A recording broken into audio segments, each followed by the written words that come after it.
अञा असांजो पाण ते यकीन आ, यकीन आ, यकीन ई त ख़ुदा, यकीन ई त दीन आ।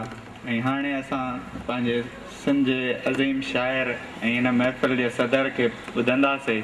मां खेसि हुन जे ई शेर सां सॾींदुसि त न त फ़ासिलो घणो हो मूं में ख़ुदकशीअ में, न त फ़ासिलो घणो हो मूं में ख़ुदकशीअ में, तुंहिंजो हुजणु हुजणु आहे वेसाह ज़िंदगीअ में। अवां सभिनी जे साम्हूं इमदाद हुसैन। दोस्त साईं जेंडर जी बि हिते ॻाल्हि थी वई ऐं साॻे वक़्तु मिल्टन ऐं हामिद ऐं परवीन शाकिर ऐं रुबीना जी बि ॻाल्हि थी वई ऐं मां अदल सुमरे सां ऐं इसाक़ समीजे सां हिन ते बिल्कुलु शामिलु राय आहियां त रुबीना सिर्फ़ु रुबीना आहे। इहो असां वटि हिकिड़ो अजीब रवैयो थी वियो आहे। मिसाल तौरु साबित अली शाह लाइ चवंदा त उहो सिंध जो अनीस आहे, जॾहिं त साबित अली शाह अनीस खां अॻु में सिंध में हो, सिंध में ॼाओ ऐं मरसी ऐं नोहे में उनजो तमामु आला मक़ाम आहे। त ईअं पंहिंजनि माण्हुनि खे ॿियनि सां भेटे घटि करणु या मथे करण वारो जेको अहसासु आहे, कमतरी वारो अहसासु आहे या बरतरी वारो, मां इहो नथो ॼाणा, इन खां थोरो पासो करणु घुरिजे। डॉक्टर अयूब शेख जेके ॻाल्हियूं कयूं उन्हनि में जेको तर्जुमनि वारी ॻाल्हि कई, मूं रुबीना खां हुते अमर वारनि जे घर ते पुछियो त हुनजो किताबु छपियो आहे, त हुन चयो त मुंहिंजो किताबु न छपियो आहे। थोरो इन सिलसिले में बि असांखे संजीदा थियणु खपे ऐं शाइर लिखे बि ऐं वरी पंहिंजे हणा वणा किताब बि छपाए ऐं पोइ वरी उहो ढिघ थियो किथे कुंड में पियो हुजे। इन्हनि सभिनी शयुनि ते सोचण जी ज़रूरत आहे। असांखे सुठी हिकिड़े पब्लिशिंग हाउस जी तमामु सख़्तु ज़रूरत आहे, छो त जेके इदारा सरकारी या नीम सरकारी इदारा आहिनि, मां सम्झा थो रुबीना हिते शाइरी हू छपींदा बि कोन, ऐं जे छपींदा त अहिड़े नमूने सां छपींदा जो उहो किल थी वेंदी, माना पन्नो न हूंदो सुठो, उन जी बाइंडिंग सुठी न हूंदी। त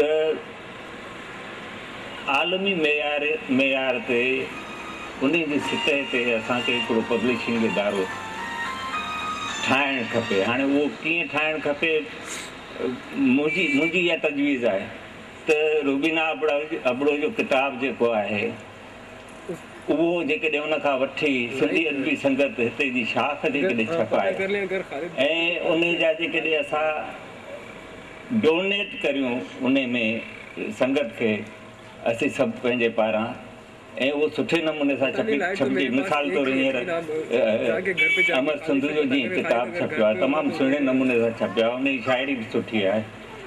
रुबीना जी बि शाइरी इहो लहणे थी त इहो किताबु सुठे नमूने सां छपिजे। बाक़ी हाणे रुबीना हेतिरी वीचारी विच में आंदो अयूब शेख, उहो असांजी आर्टिस्ट आहे, हाणे त उहा बि गुम आहे, अलाए किथे आहे, कहिड़े वॾेरे जे अची वई हूंदी हिसे में या छा। त इन्हनि सभिनी लाइ असांखे इज़त बि आहे, ऐं रुबीना जो पंहिंजो मक़ाम आहे। जेकी लिखियो आहे उहो पढ़ां थो। सारा सजदन जीअं सजायम दुनिया जे इल्ज़ाम लॻाया, पाण ॿिन्ही जा टहक बुरिया हा या के जाम हुया टकराया। रुबीना अबड़ो खे मूं पढ़ियो बि आहे, छपियो बि आहे ऐं ॿुधो बि आहे। ॿुधो ऐं पढ़ियो मूं खेसि पूरे ध्यान सां, ऐं छपियो मूं हुनखे मेरिट ते आहे। जेसि ताईं शाइरीअ खे ध्यान सां ॿुधण ऐं पढ़ण जी ॻाल्हि आहे त अहिड़ी छिक ख़ुदि शाइरीअ में ई हूंदी आहे, जेका पढ़ंदड़ ॿुधंदड़ जो पाण लाइ ध्यानु छिकराईंदी आहे। जे अहिड़ी छिक शाइरी में न हूंदी आहे त पोइ ध्यानु भटकणु लॻंदो आहे, ऐं पढ़ंदे पढ़ंदे वज़न जी चुक, ग़लति काफ़ियो या लफ़्ज़ जो अजोब उचार वाइको हूंदो आहे त अखियूं सिटनि तां तिरकणु लॻंदियूं आहिनि ऐं पन्नू वराइणो पवंदो आहे। इन करे इहा शाइरी जी ज़िमेवारी आहे त शाइर शेर खे पने ते लिखण खां पहिरीं तोड़े पोइ, केसि ताईं जो छपजण खां पोइ बि उन ते नज़रसानी करे। ऐं उन में जेकॾहिं का अहिड़ी ग़लती आहे त उनखे दुरुस्त करे। इन ॾिस में शाइर खे सुचेत रहणु खपे त अजायो सजायो सां पुकारियो काफ़िर सही न आहे।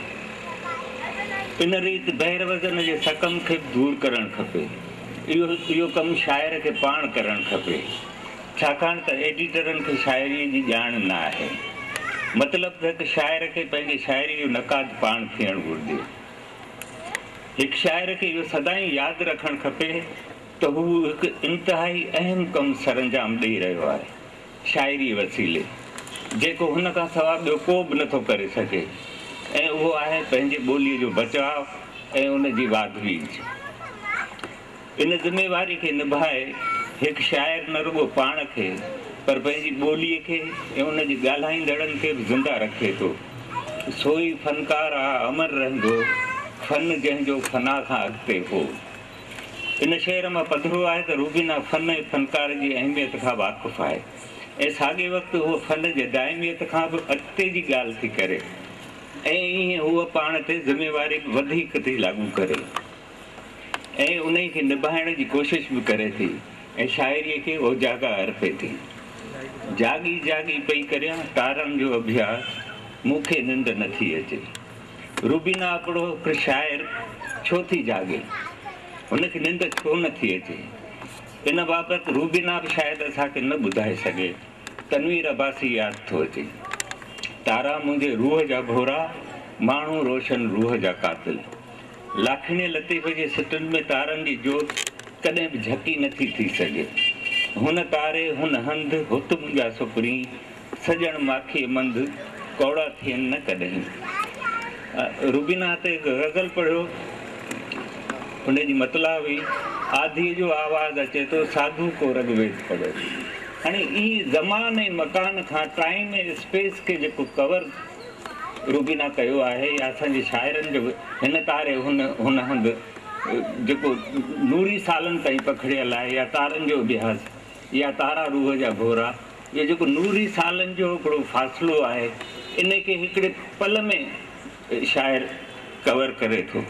ऐं इहा तव्हां सभिनी खे ख़बर हूंदी त रगवेद सिंधु जे किनारे ते लिखिया विया ऐं दुनिया में आगाटे में आगाटो किताबनि जो उन्हनि खे शर्फ़ हासिल आहे। रूबीना जे मथे ग़ज़ल या शेर ऐं वाई जी सुठियूं ॾिनियूं अथऊं। ऐं ग़ज़ल वाई क्लासिकल ऐं ग़ज़ल रवायती सिंफ़ आहे। तोड़े जो उरूज़ी वायूं लिखियूं वयूं आहिनि। ग़ज़ल ऐं वाई जो घाड़ेटो ऐं सुभाउ मुख़्तलिफ़ आहे। ॿिन्ही ग़ज़ल ऐं वाई जा लवाज़मात मुख़्तलिफ़ आहिनि। मसलन उरूज़ी शाइरी ग़ज़ल में हुरूफ़ इलत हिज़्फ़ करण जी रिआयत आहे, जॾहिं त वाई में या मातरिक छंद आधारित शाइरी में सुर हिज़्फ़ करण जी रिआयत आहे। ऐं इहो सिंधी ॿोलीअ जे सुभाउ तां गुण आहे। आउं ते रूबीना जे ग़ज़लनि मां उहे शेर ॾियां थो जेके मूंखे वणिया आहिनि। नेणनि जी हुई पींघ टुटी पई, ख़्वाब किरियो को लुॾंदे लुॾंदे लुॾंदे काल। चिणग हुयासीं फूक ॾियण ते, ॿरी पियासीं दुखंदे काल। या ही शेर केॾो ख़ूबसूरत आहे। शाइरी आहे संदई अखियुनि जी ॻाल्हि, शाइरी आहे संदई अखियुनि जी ॻाल्हि, शाइरीअ में भला ॿियो छा आहे।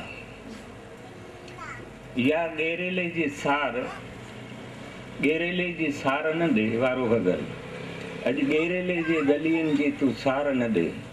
आ क़ैद बदन तूं रूह मथां के ॼार न ॾे, भल मूंखे हिकिड़ी बूंद न ॾे। रथ प्यास हुई पर मुंहिंजे प्यास खे हेॾा हिसेदार न ॾे।